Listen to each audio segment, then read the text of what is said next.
नमस्कार, मी रुचिता. ॲग्रोनमध्ये आपल्या सर्वांचं स्वागत. शेतीविषयक सल्ला घेताना तुम्हाला बऱ्याचदा पिकांची फेरपालट करा असं सांगितलं जातं. विशेषतः ऊसाला सांगितलं जातं की सारखा ऊस घेऊ नका, त्याची फेरपालट करा. काही दिवसात पिकांच्या पेरण्या सुरू होणार, त्यामुळे पिकांची फेरपालट म्हणजे नेमकं काय, ती का करायची असते आणि महत्त्वाचा मुद्दा म्हणजे पिकांची फेरपालट मुख्यतः केव्हा करावी आणि नेमकी कोणत्या पिकानंतर कोणती पिकं घ्यायची, या सगळ्या प्रश्नांची उत्तरं आपण जाणून घेणार आहोत. त्यामुळे व्हिडिओ शेवटपर्यंत नक्की बघा. आपल्यातल्या बहुतांश लोकांना माहिती असेल की पिकाची फेरपालट म्हणजे एकाच जमिनीत दरवर्षी सतत एकच पीक न घेता वेगवेगळी पिकं घ्यायची. आता तुम्ही म्हणाल, याची काय गरज असते? तर फेरपालट केल्यामुळे जमिनीची सुपीकता टिकते, जमिनीमध्ये नत्राचं प्रमाण वाढण्यासाठी मदत होते, जमिनीचा सामू योग्य प्रमाणात राहतो. याशिवाय सर्वात महत्त्वाचं म्हणजे कीड आणि रोगांचं नियंत्रण होतं आणि पाण्याचाही योग्य वापर होतो. शिवाय फेरपालटमुळे जमिनीचं उत्पादन आणि उत्पन्न दोन्ही वाढतं. तुम्ही म्हणाल, फक्त वेगवेगळी पिकं लावली तर एवढा फायदा कसा काय होतो? याचं कारण दडलंय पिकांच्या निवडीमध्ये. जर एका हंगामात आपण एकदल पिकं लावली तर पुढच्या हंगामात द्विदल पिकं लावायची. तुम्ही म्हणाल, हे एकदल द्विदल म्हणजे काय? जरा समजेल अशा भाषेत सांगा. काळजी करू नका, तेही सांगते. एकदल द्विदलचा सोपा फरक म्हणजे द्विदल पिकांची बी दोन भागात समान विभागात येते आणि ज्याच्या बीची दोन समान भाग होत नाही ते एकदल. म्हणजेच गहू, ज्वारी, बाजरी, मका हे सगळं एकदल आणि मूग, उडीद, चवळी, सोयाबीन ही सगळी द्विदल पिकं. बी सोबत या पिकांमध्ये आणखी एक फरक असतो, तो म्हणजे एकदल पिकांची मुळं लहान आणि पातळ असतात, तर द्विदल पिकांची मुळं लांब असतात, त्यामुळे खोल जातात.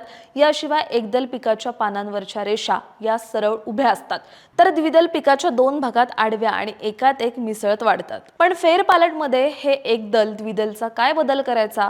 त्याचं महत्त्वाचं कारण असतं की द्विदल पिकं म्हणजे आपले मूग, उडीद, तूर, चवळी, हरभरा यांच्या मुळांवर तुम्ही गाठी पाहिल्या असतील. या गाठीमध्ये असतात रायझोबियम जीवाणू आणि ते हवेतल्या नत्राचं स्थिरीकरण करतात, म्हणजे पिकाला ते उपलब्ध करून देतात. त्यामुळे जमिनीतला नत्र वाढतो. या उलट असतात एकदल पिकं, यांना आपण खादाड पिकं पण म्हणू शकतो, कारण ही पिकं त्यांच्या वाढीसाठी जमिनीतली सगळी अन्नद्रव्य शोषून घेतात. त्यामुळे जर आपण वारंवार एकदल पिकं म्हणजेच मका, ज्वारी, बाजरी, गहू किंवा भात ही पिकं घेत असू तर जमिनीतले अन्नद्रव्य कमी होतात आणि मातीची सुपीकताही कमी होते.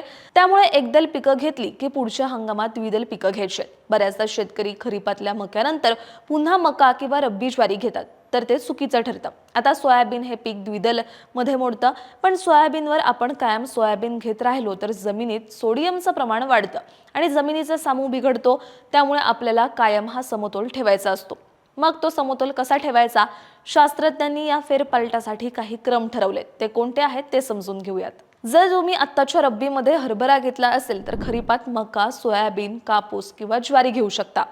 रब्बी किंवा उन्हाळ्यात ज्वारी, गहू, बाजरी घेतली असेल तर खरीपात मूग, उडीद, चवळीचं पीक घेऊ शकता.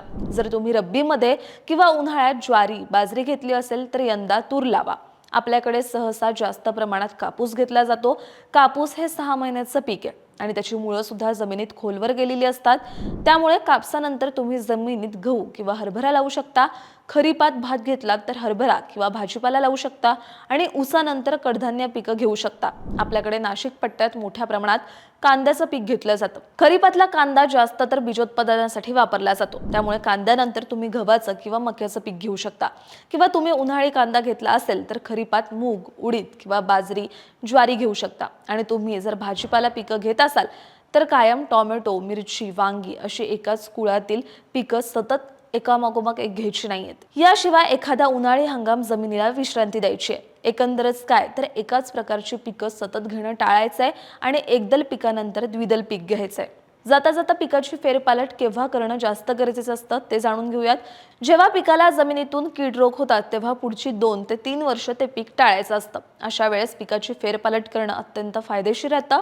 यासोबत जेव्हा मातीची सुपीकता कमी झालेली असते, तिचा सामू अति जास्त किंवा अति कमी झालेला असतो, तेव्हा पिकांची फेरपालट अत्यंत गरजेची असते. ही माहिती महात्मा फुले कृषी विद्यापीठातील कृषी विद्या विभागाचे सहयोगी प्राध्यापक डॉक्टर जेथे यांनी माहिती दिली आहे. तुम्हाला ही माहिती कशी वाटली हे आम्हाला कमेंटमध्ये नक्की सांगा आणि अशाच शेतीविषयक आणि नवनवीन माहितीसाठी ॲग्रोवनला सबस्क्राईब आणि फॉलो करायला विसरू नका.